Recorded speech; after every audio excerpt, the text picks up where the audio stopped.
Really, I'm focusing on cosmology. I'm going to talk to you about the origin of the universe. I'll tell you what's in it too. I'll tell you some of the cusps that we're at, why astronomy is becoming a very, very exciting science. And of course, science is very exciting when you don't understand things. And you'll find out in astronomy, we seem to know much less than we thought we did. And as great thinkers as the Greeks were, they did have some fundamental flaws in their thinking. They would start from an assumption that was to them an obvious fact. And in many cases it wasn't correct. I'll give you an example as we go along. So in this scheme of things, in this cosmology, we have an Earth-centered cosmology, that is, the Earth is at the center of everything. And there were different laws for what happens on the Earth and what happens outside in the cosmos. This lasted for quite a long time. The next system that came along is essentially the Copernicus system. A little bit later, the physics of Newton was added on top of that to explain the motions of the planets. Here we move from a geocentric system to a heliocentric system. So no longer is the Earth the center of everything. The Sun now is the center of everything. Also not quite correct, but now we have universal physics. The laws are the same everywhere. Then we move to today, the 20th century thinking based on the work of Hubble and the physics of Einstein, giving us the math to explain things. The Big Bang cosmology, which I will explain to you, or try to explain to you, because there are still issues with that. And we now know that the universe is changing, as is my position standing on stage, thanks to the lack of the stabilizers. Mathematics is the only science where you can prove something completely. You can make a proof in mathematics. For every other science, you have a theory, which you can test with a prediction, and as long as you keep passing your predictions, your theory is good. Then something comes along and your theory falls down because your prediction was not met, and you have to go back to ground zero and come along. So it is only in mathematics you can prove something unequivocally. All the other sciences are theories, they have predictions, and as long as those theories work and those predictions come true, then that's what we go with. So you'll see there were three models there. Well, this is the old one, the geocentric, as bad as it was. It worked to a point. When they looked up into the sky, they saw retrograde motion of planets. And that means that as you're looking at the planet going across the sky, at some point it starts to go backwards again. And then it carries on. And that's due to the relative position of the Earth and the planet in the orbits around the Sun. They didn't know that. They did account for it in a different way. They refined it using something called an epicycle. But look at this diagram here. Really, that tells us everything. 0.4% of the mass that we know is in stars. There's 3.6% in intergalactic space. So this colored area here is what we understand. All the rest of it, we don't know what it is. We don't have a clue what it is. So you understand why I said astronomy is a very exciting science right now, because there's so much for us to figure out what's there. There is current research going on trying to identify what dark matter is. So far nobody's succeeded. Dark energy, don't have a clue. Interestingly though, Einstein did predict it. All right, let's talk about how our universe was formed in our current thinking. You're moving. What this means is at 4,500 megaparsecs, multiplied by 3 if you want to put into light years, relative to each other, these galaxies are moving faster than the speed of light. Dwell upon that thought for a second. If you're moving faster than the speed of light, then if you're looking at the object that is receding from you at that speed, you can't see it. The light never gets to you. What that means in the far future, when things are moving rapidly apart from each other, that apart from the local cluster that we have here, you won't be able to see anything. The sky will be black, because they're all moving too fast away. Not completely depressing, because there is in fact one galaxy heading towards us, in about 3 to 4 billion years, the Andromeda galaxy and our galaxy will collide, and that will be very exciting. Of course, we won't be around to see it because the sun will have exploded and we'll all be dead. Sorry for the bad news. So the observation is we should see about 75% hydrogen, 25% helium, and indeed, that's pretty much what you see. Our sun is almost those numbers exactly by mass, and that was discovered by Cecilia Payne in 1925. In fact, most stars are. There are other elements in stars, but we'll discuss more of that when we get into death of stars, last lecture. Another prediction is because I told you the light is coming from such a far distance. This is time travel, so it means we're looking way back in time. We should see changes in structure of the galaxies as they're revolving. So indeed, if you look further back, you'll see differences in the structures of the galaxies, and that's exactly what is observed. The galaxies that are far away look different from the galaxies that are at a medium distance, that are the ones that are closest to us. You also see different chemicals in them because of the evolution in the stars. You'll detect heavier elements in the more recent galaxies than in the older galaxies that are primarily hydrogen and helium. There are problems with the Big Bang. I don't want you to think that the Big Bang is the answer to everything. It's not. There are problems. There are 3 here that I have identified. Go through them quickly.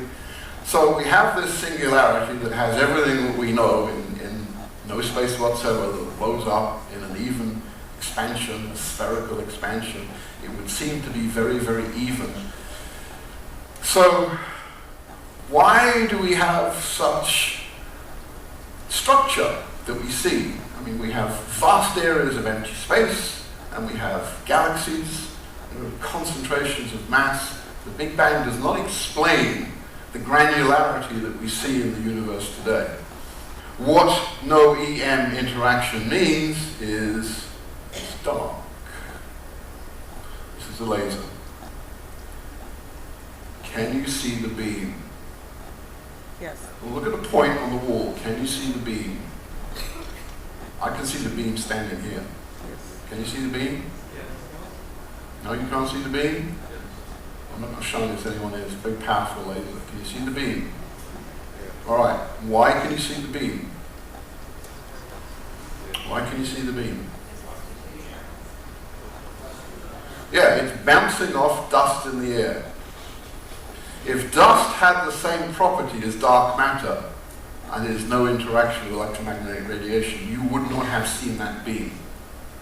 Okay, it would have hit the dark matter, but it wouldn't have bounced off. There would have been no interaction whatsoever. In fact, we may even have dark matter in this room. We don't know, because we can't see it. The only way we can detect dark matter is through its gravitational influence on things around it, because it has mass. This actually is a map of how they think dark matter looks like in our local area. Dark energy and dark matter, both hypothetical. They're both there to explain what we're observing. Dark energy is explaining the expansion of the universe. Dark matter is explaining some of the aspects that I'm going to show you in just a second. Here is an object. Here is a mass.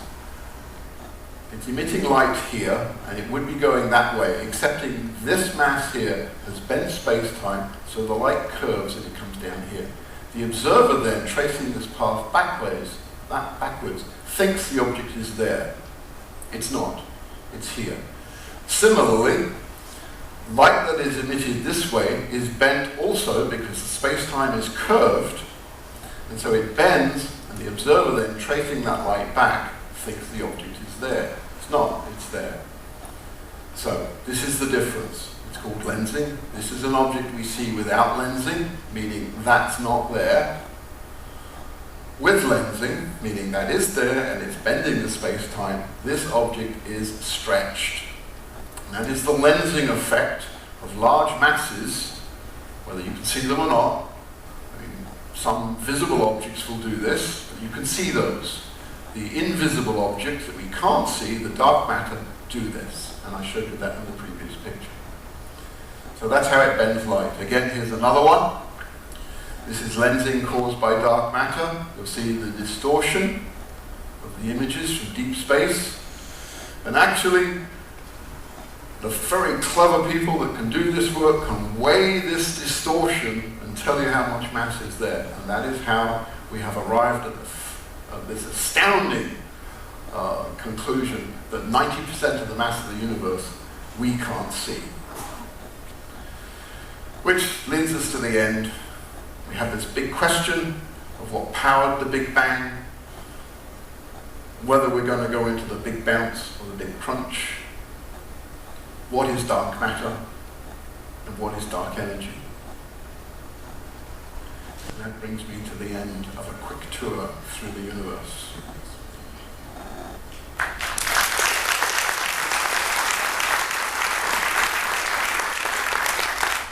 I think we've got time for a few questions, if there are any questions. You're not allowed to ask me what happened before the Big Bang either. 1, 2. You have proportions of dark energy and dark matter up there. How are those proportions quantified? How are the proportions quantified for dark matter and dark energy? Basically, the way that has been done is finding out, well, the dark matter actually has been weighed through the observations. The dark energy, the amount of dark energy that is there, is basically an evaluation of how much needs to be there for the galaxies to keep expanding. So it is a quantity that overcomes the gravitational attraction of the galaxies to each other. It's a pretty approximate number, to be honest. What a question. You mentioned that the universe is flat. There are distances, obviously, between galaxies and stars and all that. To me, it's a big volume. Yes. What do you mean by flat? What do I mean by flat? The question is, what do we mean by a flat universe? I said you'd have difficulty with this. That's why I had two-dimensional examples, because you can't get your mind around a three-dimensional space being flat. This is the problem of science. Somebody put a name on this particular feature of the universe in the same way as we call one of the features of quarks color. Quarks don't have color, but that is one of the features of a quark. Anyway, back to your question, flat. Euclidean geometry, Euclidean space is consistent with the universe. Right? In other words, in our universe, a very, very, very large triangle, the angles still add up to 180 degrees. If space was curved in the very, very, very large triangle, this would not be true. Objects. I've been ignoring this side. Were there any questions over this side? I see one at the back.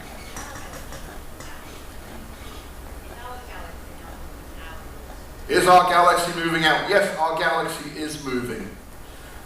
Everything is moving. Let me pick on somebody. You'll do. How fast are you traveling right now? You're stationary with respect to what? To the ship. Yes. Now he's stationary because he's sitting in a seat and he's making his reference frame the ship. If we take an arbitrary point in space and we define that as being a stationary point, this gentleman is moving at about 1,000,000 miles per hour. Why? I'll tell you. First there's the rotation of the Earth itself on its axis. Then there's the rotation of the Earth around the Sun. The Sun is not stationary, it is in a circular orbit around the galaxy. So it is moving around the galaxy. The galaxy itself is also moving.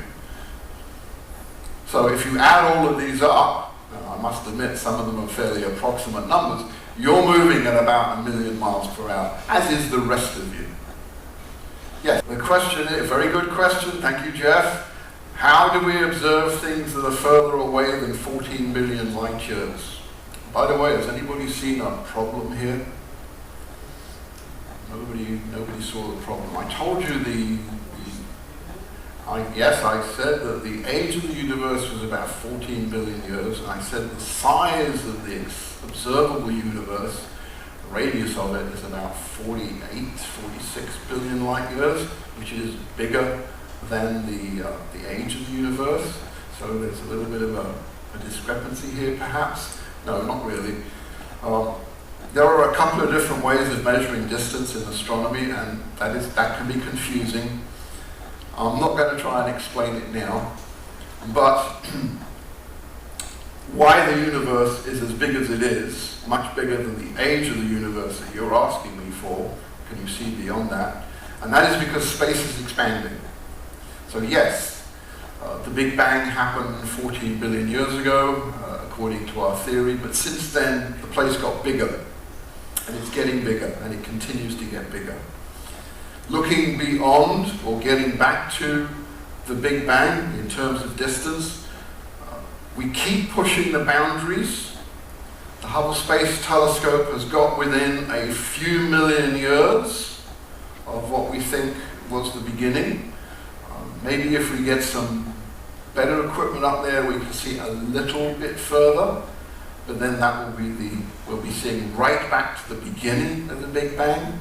So once we get to that equivalent 14 billion years, we should not be able to see beyond that with this theory. If you can see beyond that, that will be a huge blow to the theory. At the point that they do that, the universe will probably be bigger. And it won't be the 46 billion, it'll maybe be 50 billion in radius. But we don't know yet. Okay, thank you very much. I'm done.